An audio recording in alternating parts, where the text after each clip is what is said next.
To the crowd, the concert was perfect. For Jason Jackson, it was better than that. It felt amazing watching all the people paying attention to me, having people supporting me. Up on stage for the first time, Jason didn't flinch. Everything is not easy in your life. You gotta make challenges, and then you gotta keep pushing yourself until you get it right.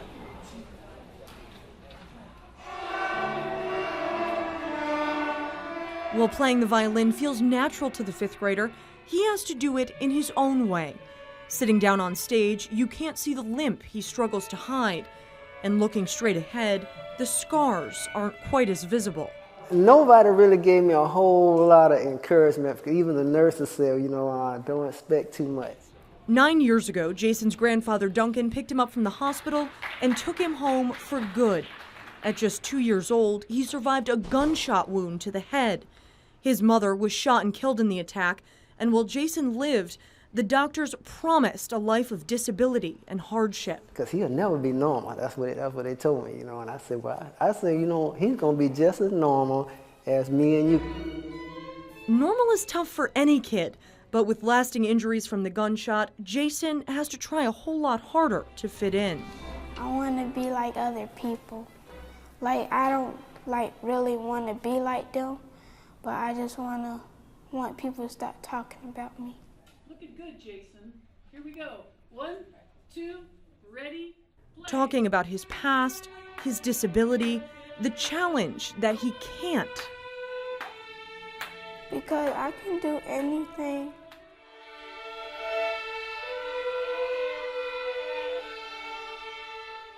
And with a little bit of help, maybe he can. Seeing Jason struggle with the violin, an anonymous donor stepped in with a brace to make up for the weakness on his right side. Is that too tight? It attaches to Jason's wrist and the bow and allows him to just play. How does that feel? Do you need my hand? It's awesome. I don't drop it. I can take my time playing the violin, and at least I can control it by not using my fingers. All right. The instructors at Jumpstart Strings, a program where disadvantaged kids can learn how to play, have seen huge improvements since Jason got the brace.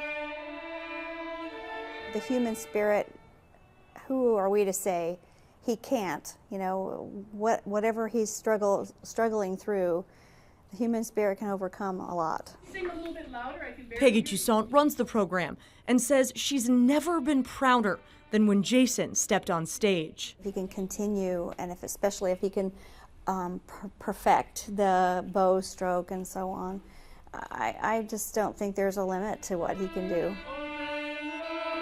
Now, his dream is getting into La Villa, the School of the Arts in Jacksonville. I know when he went to do his audition at La Villa, he was just as nervous as he can be, because he wasn't around people that he knew, and I just said, do your best, and we'll go from there. For now, he's on the wait list. But after the life he's led, Jason's not going to let a little wait list hold him back. When I have to struggle and it has challenges I have to face, but I always get it. It feels like my future, because it's like when I play the violin, it's like I'm going to be doing it forever for a long time. And better news for Jason tonight, Jumpstart Strings, the program that's helping him learn how to play, just got a $750,000 grant from the Weaver Foundation. That means more kids like Jason can just pick up and play. Reporting on the North Side, Caitlin Ross, First Coast News.